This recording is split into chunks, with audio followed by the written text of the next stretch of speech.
Can you speak more on lust and unconditional love?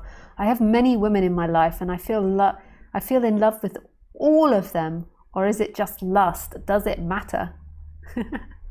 Yeah, some people are more like this. They fall in love easily, and there could be many reasons for that. So it'd be something we'd have to like work on in a one-to-one session, so I can ask you questions and explore it. It could go on for a while, this exploration of what your lust or falling in love with is.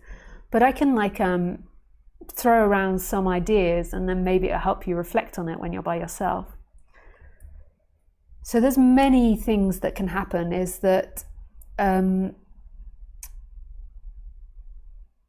like in Tantra, so not all Tantras, but in certain Tantra teaching systems, what you do is you have like a female or male guru, depending on your sexual preference, and that you're in love with, and you focus your attention on that person, and then that love, so not that your attention, so you focus on that love that you feel for that person, and you begin to evoke it when they're not there.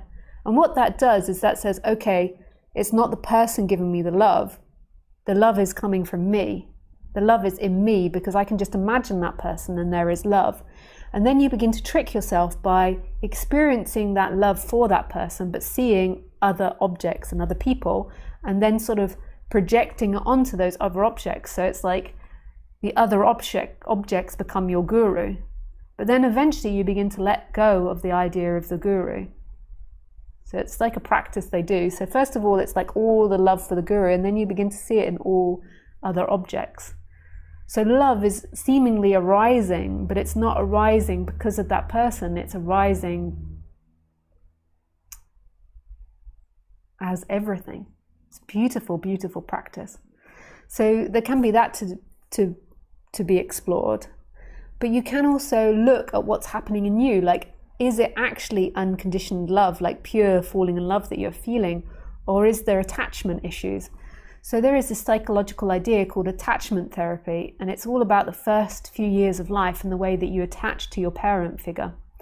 And dependent on the way that you attached and the difficulties that were experienced in the first few loves, you can have a very avoidant personality, or you can have like a very insecure personality. And the insecure, and then you can also have a mixture between both, but the insecure personality, so when the child feels, so this is the adult and this is the child, when the child feels the insecurity in those first few years of love, what it does is it attaches very strongly to the parent and won't let them go. So you experience these children that are very, very needy. It's not always this attachment insecurity, but it can be that they feel very insecure, so they hold onto the parent very tightly. And then in order to justify that to themselves, rather than seeing their parents as weaknesses, they only glorify the parent figure. So they only make the parent figure this amazing person, and they ignore all the negative because they can't handle that. So then as they grow in life, they can have this dynamic where they projecting perfection onto these particular characters that are maybe like the mothers, and then believe they're in love, but actually it's kind of like a security thing.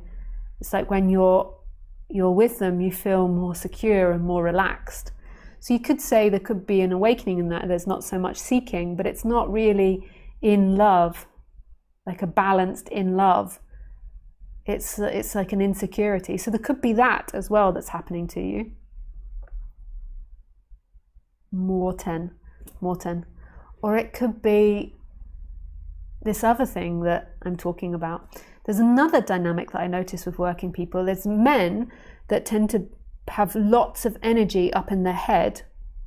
They can get very sexually aroused by this feminine energy because they're so stuck in this very thinking masculine energy that then they get very aroused by this feminine energy. But then it tends to be like, in those cases, like addiction to masturbation, addiction to sexuality. It's like this addictive energy because there's so much energy up here. There's some part of you that's trying to pull you down, and then it kind of becomes addictive as well. So there's all these different things you can think about.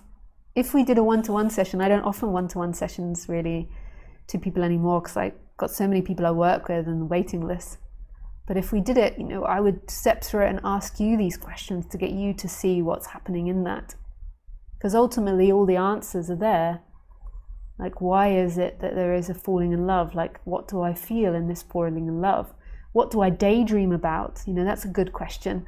So when I fall in love, what am I daydreaming about? Am I daydreaming about them looking after me? Am I daydreaming about lots of sex? Am I daydreaming about how they'll be better than my current partner? Am I daydreaming that I'll be like some sort of super person if I get them? Yeah.